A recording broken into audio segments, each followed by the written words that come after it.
Hello and welcome to an interview with the Warrens. I'm Krista Olson and I will be bringing you into some of the supernatural experiences of world-famous demonologist ghost hunters Ed and Lorraine Warren.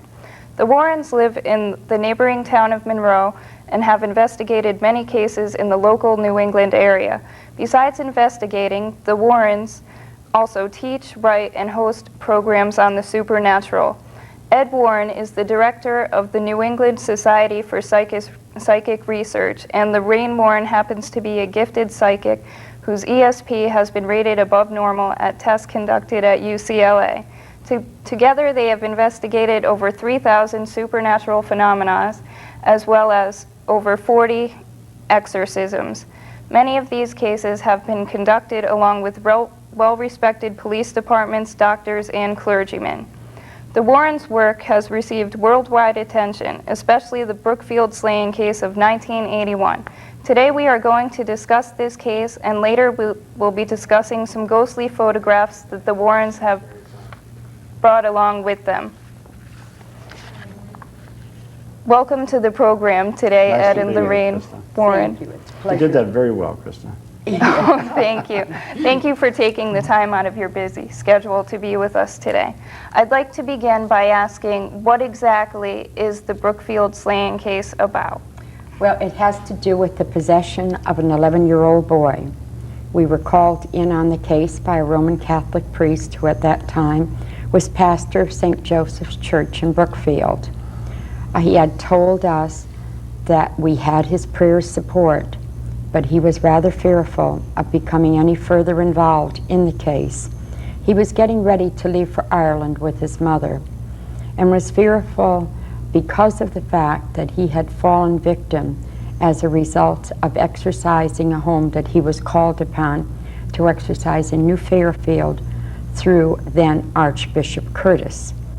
And so he said, "You have my support, and I realize it is most likely a case of possession, but unfortunately I won't be able to work with you." Well, there were 6 Roman Catholic priests that worked with us. 3 of them were schooled and ordained in Rome. They were knowledgeable men in the areas of demonology as well as their work in theology. We were called to this home where David Glotzel, a young 11-year-old boy, had come under diabolical possession. It all began to take place in a home that his sister and the sister's fiancé were renting. They were going to be renting this house, and on the end of it was like an in-law apartment where Arnie Johnson's mother was going to be living with the 2 sisters. It was in that home that David first exhibited signs of possession. It was rather strange and rather bizarre what occurred. It was a bright afternoon, bright summer afternoon, and they were setting up things in the apartment, and Mrs. Glotzel, Judy Glotzel, was helping her son, or her daughter and going to be son-in-law in setting up the furniture and like that. Now the previous occupants had left behind a waterbed, and kids are drawn to things like that, 11 years old especially, and they're jumping on the bed, jumping up and down on the bed, and the other children went in the other room. And as David went to get up off the bed, he described this man as appearing. He could see everything about the man, the plaid shirt that he was wearing, the jeans that he had on, could see everything about him. He could describe everything about him. Now David would find it very hard to articulate to that extent. David had a very slight learning disability, and usually children with learning disabilities find it very hard to articulate regarding seeing things in that type of perspective that he was explaining it in so much clarity. Now, he told his mother at this point that he wanted to go right home. And the mother said, "No, we're working, we're finishing off what we're going to be doing. We'll be going home in a little while." Well, he pouted, walked out of the house. He was frightened. And that night, in their home in Brookfield, it appeared again. Only when it appeared that night in the darkness of the evening, which is the psychic hours also of the night, which start at 9 o'clock and go till 6 o'clock in the morning, he described this man as appearing. Everything was exactly the same, except that he said the man looked burnt, and he had feet like a deer, which meant they were cloven. And from that keep time, in mind that the man that she's talking about is a ghost. You know, there was no man there. Right. And we were to later find out that this was not even a ghost. It was a demonic spirit. that appeared to this child. That was really the introduction to his becoming a victim of diabolical possession. Now, we worked for months on this case. There were 3 exorcisms over David. They were very violent. The phenomena that occurred in the home was very, very violent. But the priests remained very steadfast in their dedication to the case. And there were 7 Roman Catholic priests involved in that case. Oh, 3 of them schooled and trained in Rome itself, at the Vatican. We had psychiatrists, medical doctors. We had Catholic priests. We had psychic researchers staying there day and night. We had relatives. We had the family. We had photographs. We had recordings. We had police officers in there.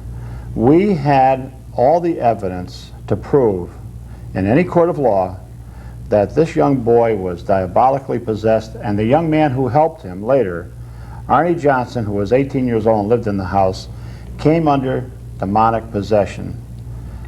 Any evidence that you could prove a case with in any court of law in the United States, we had, and the judge would not allow us to bring it in.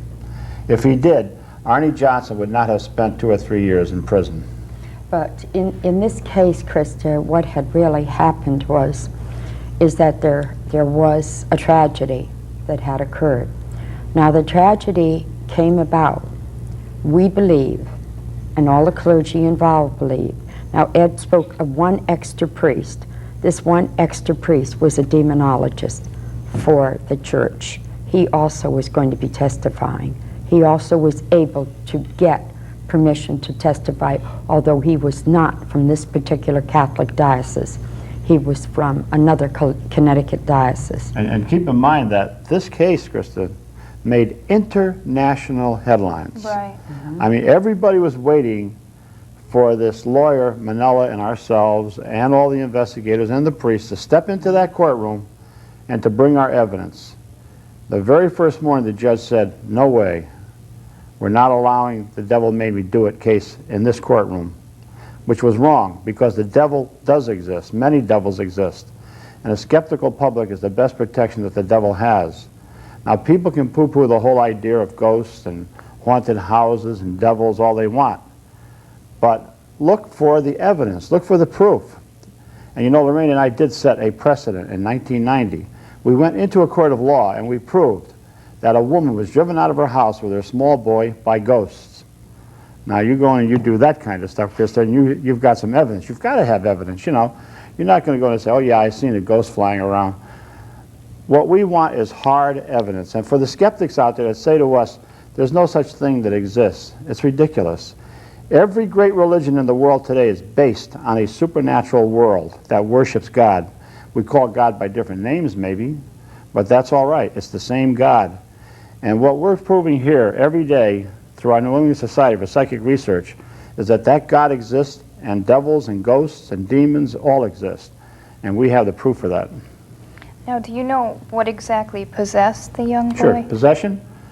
Possession is the same thing as when you walk into your car and you drive that car away. You possess that car. You control it. When a spirit, either human or inhuman, invades your body, it takes over your body completely. You are possessed. Then the first stage is oppression, very similar to an invisible being alongside of you and whispering thoughts into your head that you carry out. But when possession comes, you don't even know it's happening. It just happens to you. No, I believe you were asking what possessed. What's possessed? What possessed Right. David? Oh, devils. Devils possess David. In fact, you know, up until about, maybe half the case was over with, even after Arnie Johnson had killed this young man while he was under possession, we had thought that there was one devil, which they called the Beast, which everybody had seen, which was filmed, which was recorded, but there were actually 46 devils in that house. That's how powerful it was. See, one attracts the other. So, I mean, one might weaken, but then the others just... Take over. Yes. And keep in mind, you know, it wasn't the Warrens that knocked on a door and said, hey, is your son possessed? It was the Catholic Church, Father Dennis, who brought us in, called us up at 11 o'clock at night. We brought in a medical doctor with us, Dr. Giangrasso, who's medical examiner for Fairfield County. He examined the boy, and there was nothing happening to that young man that he would consider natural. It was very unnatural. And even while we were in the house, it was as though somebody took a 2x4 and was hitting the bottom of the floor underneath us. That was like within the first 15 minutes that we entered the home that hot August night. Possession is a very terrible thing. You would see an 11-year-old boy, he would be drawing, and all of a sudden he'd look up and that little boy wasn't there no more. What you seen was a monstrosity. This was a very powerful entity that was invading this boy's body to begin with. It would take 4 and 5 full-grown men to hold him down. And as I said, you know, it's not hearsay, it's not a ghost story. This was the real thing. Possession is rare, but not as rare as many people think. But in this case, people are going to ask, well, how did Arnie Johnson become possessed as a result of David? It certainly isn't a contagious thing. But you see, he had challenged what was there. In his great compassion for this young boy, he would say, take me on, I'm stronger than he is, leave my buddy alone. And that was They took him on. very, very foolish. You know, you move. challenge spirits and spirits will come to you. Right now we're working on 2 different houses. If the people that are looking at us right now could go into these houses with us, they would come out confirmed believers. There's no 2 ways about it. Because when you see tables moving across the room, you see things exploding on a wall, you see blood coming down a wall. Where's it coming from? How's it happening? Is it Hollywood hype? No, this is the real thing. Well, maybe we could take a look at some of these pictures. Some of the photographs? Yes. Yeah, sure. Well, let's see now. What have we got number 1 here? That's, there we go. Well, of course, that's a headline from the News Times. And there were many demons to be blamed in Brookfield slaying. And they were blamed, except that they wouldn't let us bring in our proof. Of course, there's Brookfield Center, which is a quaint little village. And I often said to Lorraine, when we'd come home at 2 or 3 o'clock in the morning, I'd look at the church steeple. I said, this will be the battleground between the devil and God. It was. Yes. That's the convent where the first exorcism was held over David. That's the nuns' convent. And during that time, I think it was the Blessed Mother's... It was the birthday of the Blessed Mother Right. on September the 8th. And that's when I had to go back to the house and through the use of a ritual called religious provocation, provoked there, and things were moving all over the place. Oh, here's Arnie and Debbie. That's a very bad picture of Arnie. That's a He doesn't look anything like that. He doesn't. He's a very clean-cut looking kid. And here's, I believe that's Arnie or the father. That was taken after an all-night session, that photograph of him. You would be fighting with this young boy all night long, and he would have tremendous strength. Now, see, besides this, we look for outward manifestations. Things moving around. Here we are again. I think that's Arnie holding his arms down. That's the father got his arm on his chest. Yeah, that's Arnie and Carl Right. Glatzel. Yes, it is. Again, you see Arnie there. He's fighting and holding down the young boy. This young boy is very docile. You know, when he would not be possessed, he wouldn't say 2 words to you. But when he got like that, obscenities, everything came from this young man. And of course, that's Reverend Father Virgilac, who was the chief exorcist in the case in the church. During the exorcism that day in the church, tremendous things happened. The hymn books, which were on the seats, flew up in the air, doors opened and closed in the back of the church. The boy escaped, attacked the exorcist, and here's the... This is Arnie Johnson's sisters. He was very, very devoted to these girls. Shrine at Lourdes. And he had them to his apartment the day of the murder. They were right there at that time. That was That's Debbie and one of her brothers again. yeah, that's David and Debbie. Oh, was it? Mm-hmm. All right. And that's the convent again. Yeah. That's the front view of the convent in Brookfield. The exorcism, the big, huge exorcism, which was That's the almost parents. came to a positive climax, was at the church. This is Mr. Glotzel and Mrs. Glotzel. Judy and Carl. Looks like Grizzly Adams, don't you? Nice man. And Now there's that- the church. that's It was the the church. basement where the exorcism was held. That's where the second exorcism was We had held. brought some people right there where you see those cars parked, and we were talking to them. The man had a recorder on, and we played it back. A deep, gruff voice came over the recording saying, "Why are you here?" Yes. In fact, what had happened, Krista... In fact, Krista, we're asking, why are you here? But anyway, Krista, what had happened was we were talking to this group in the driveway there, the big driveway, and we were describing all the things that had occurred in that possession case. And he had a small recorder, and he had it out like this, and he was recording everything that we were talking about. And he left his girlfriend off later that evening, and he started home. So while he was driving home alone, he thought, I think I'll listen to it. And he got to a certain point, and there were growls, and he couldn't figure out. He thought, something must be a problem with the speed. So he backed it up, and when he put it in reverse and it slowed down, it said, "Why are you here?" That's a spirit voice, recorded. You know, we've had a lot of TV people and media come with us at haunting sites such as the White Lady, and even with Channel 7, Sally, Jesse Raphael, producers, were standing there talking with me when suddenly a ghost veil came right across the whole cemetery. And this was something that everybody's seen. And that's what we like. We like the media to be there when we're investigating a case like this, because they are an impartial jury. They have no access to grind. If they see something, they said they've seen it. If they don't see it, they don't see it. That's it. So we always like the media to be there with us. Some people say, oh, the Warrens, they want to be on television, they want books, they want to be in the newspapers and magazines. You're darn right we do. All we can get, because that's the way you get to the public, through the media.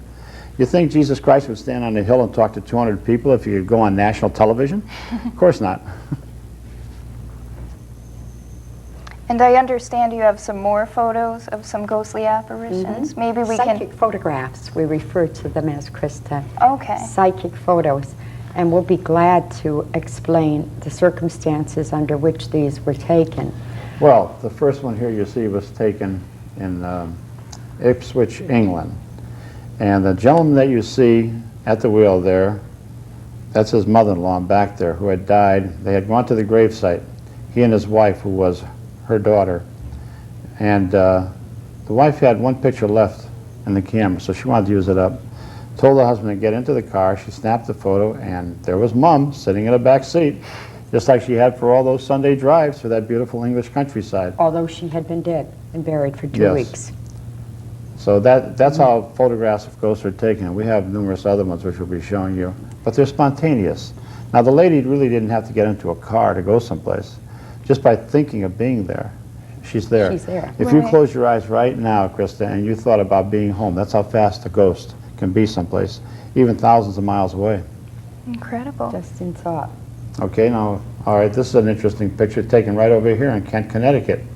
On the old River Road, there was a haunted house that was, what was the name of that? Bomas? Bomas House, that's it. And right where Lorena's standing, that's where it stood. But you notice the ghost is way up, just above her left shoulder there. That's because that's where the first floor was, and the ghost used to roam Okay, about. that level. It still moves about on the same level as it did when the house was there. Okay, we got some more, I guess. Oh, yeah. You have, I like the psychic pictures best of all because, as I said, the camera's an impartial witness. It only takes what it sees, you know, that's it. even though at the time we may not see that ghost. But see, what happens many times is the spirit, like in this case, this monk in England, is attracted to the individual taking pictures. That's how this comes about. Now, they were doing renovations in this building, and he appears to be coming right through the wall in that building. Probably that wall was not there when he lived there and during his period of time. That was in Bristol, England, taken. How do you obtain these pictures? Do you actually take them yourself? Oh, or? no. Most of them have been brought to us for research. And many of these places, like the ones in England and like that, we've actually traveled there and researched them out to be sure that they're Right. authentic. Okay, this is a very famous spirit.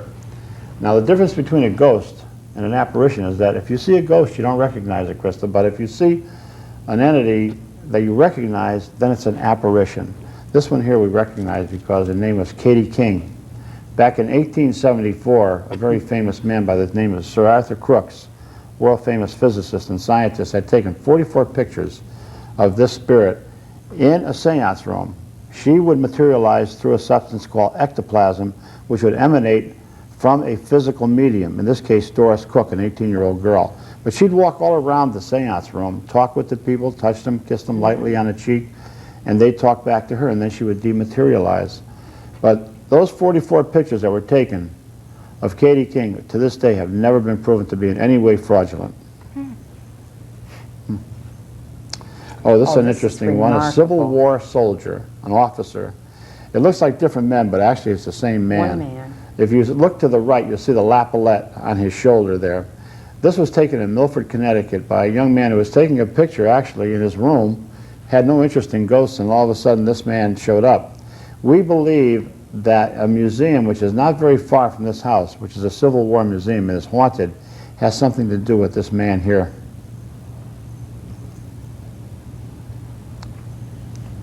Well, we're waiting for the next ghost to come up. Next ghost.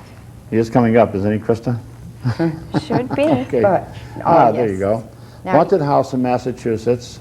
The two little children are sitting there. Somebody snaps a Polaroid shot of them. But look at the face in the background of a lady. Deep-set eyes, high cheekbones, blonde bangs, hair. She was one of the ghosts in this house. But notice the milky white substance coming up from the child on the right. This would be part of the electromagnetic energy which is used by ghosts to manifest themselves as we see the face back there.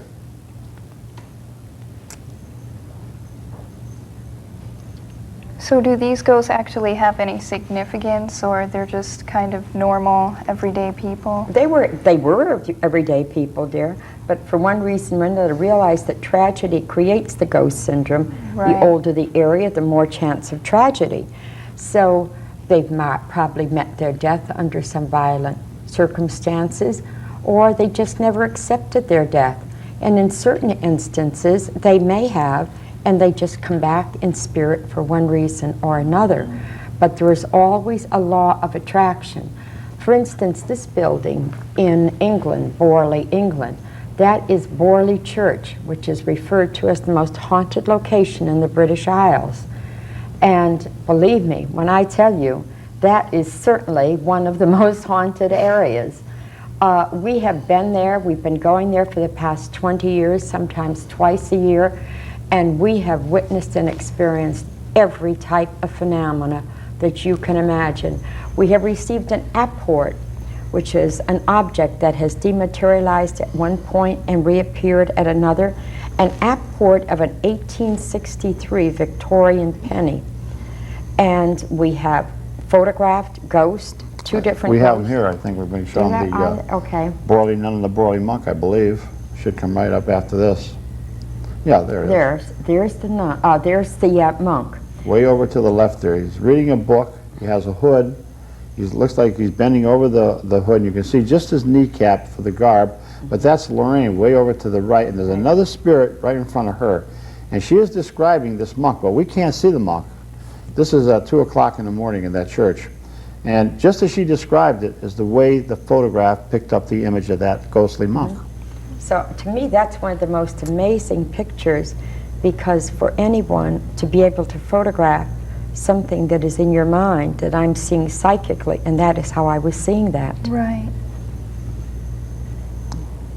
And there's the Here's the Borley nun. nun. Now this here was taken, again, around 2:30, 3 o'clock in the morning in the church, which was all dark. But you see a lot of lights there. Now there was no light in that church at all, but if you look in the center there, you will see the figure of what looks like a woman or a nun. That came right past us down this darkened church, the aisle of it, went right toward Lorraine and two other sensitives. And as I was watching it go past me, it headed right down toward Lorraine. But this is one of the best pictures we've ever taken at Borley Church. That's excellent. All right, there you've got the Amityville Horror House. Lorraine and I investigated it, and I want to tell you that that was a horror house. There's been stories about it being a hoax. The only hoaxy thing about Amityville, of course, was the news media and the police department, which wanted to claim it was a hoax to get rid of all the vandals that were coming in and destroying all the property. But in the next picture, you'll see one of the pictures that we'd taken of a small ghost-like boy, which was in a bedroom. I think you have that one there. Let me see if you got it. That is, There it yes. is. Look over to the left now, and you'll see the bioluminescent eyes of a ghostly little boy looking out. Now, of course, this was the one of the rooms where two of the young boys were shot to death by their own brother, Ronald DeFeo. These are all infrared photographs, by the way, of Amityville. And they've actually made a movie out of that. Oh my goodness, Oh, they've yeah. made more than one movie, Right. and there has been numerous books. Movies, you name it. Now, do they portray everything realistic? No, in they those? did not. Now, You're- here's what everybody looks for in their house when they start to watch TV at night. A ghostly figure coming right across the room. A young couple had just purchased this house. They were watching TV when suddenly this ghost-like figure over to the right there appeared. And we believe that it was a woman who died in the house and was haunting it. Well, that looks like all we have time for today. Thank you once again for taking out the Thank time you, to Krista. appear with us on It's been this a pleasure program. being with you. Oh, thank you. And be sure to look and see what other events, Warren events, we have on your community access channel. And once again, this has been Krista Olson for Comcast Cable.